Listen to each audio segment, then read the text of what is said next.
ഒരു 20-25 ഏജ് കാറ്റഗറിയിലുള്ളവരടുത്ത് ഒരു ഓൺട്രപ്രണർ ആവണോ, ഒരു ബിസിനസ്മാൻ ആവണോ, ഒരു ട്രേഡർ ആവണോ എന്ന് ചോദിച്ചാൽ എന്ത് അഡ്വൈസാണ് കൊടുക്കാനുള്ളത്?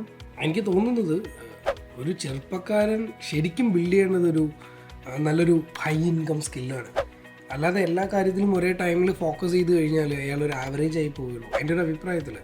അതായത് ഒരേ ടൈമിൽ തന്നെ മൾട്ടിപ്പിൾ കാര്യങ്ങൾ ഫോക്കസ് ചെയ്ത് കഴിഞ്ഞാൽ അയാൾ ഒരു കാര്യത്തിലും മാസ്റ്റർ ആവില്ല, അല്ലെങ്കിൽ ഒരു എക്സ്പേർട്ട് ആവില്ല. അയാൾ എല്ലാ കാര്യത്തിലും പോയി തലയിടുന്ന ഒരാളായിരിക്കും. പക്ഷെ അയാൾ ഇപ്പോൾ ട്രേഡിംഗ് എന്ന് പറയുന്ന ഒരു കരിയറിൽ തന്നെ ഫോക്കസ് ചെയ്യുകയാണെന്നുണ്ടെങ്കിൽ ഇവൻച്വലി അയാൾ ഏറ്റവും കൂടുതൽ ടൈമും എഫേർട്ടും ഇൻവെസ്റ്റ് ചെയ്യുന്നതിലൂടെ ആ ഒരൊറ്റ പോയിന്റിൽ അയാൾ മാസ്റ്റർ ആവും. പിന്നെ അതിലൂടെ അയാൾക്ക് ഹൈ ഇൻകം ഏൺ ചെയ്യാനായിട്ട് സാധിക്കും.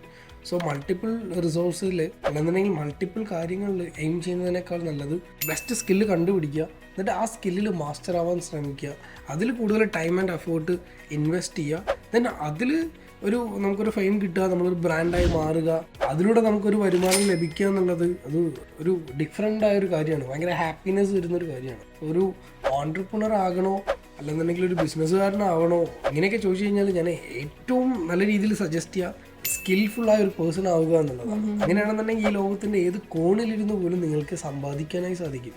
യെസ്, നിങ്ങൾക്ക് ഫൈനാൻഷ്യലി ഫ്രീ ആയ ടൈം ഫ്രീഡം ഉള്ളൊരു ലൈഫായിരിക്കും നിങ്ങൾക്ക് ലഭിക്കുക.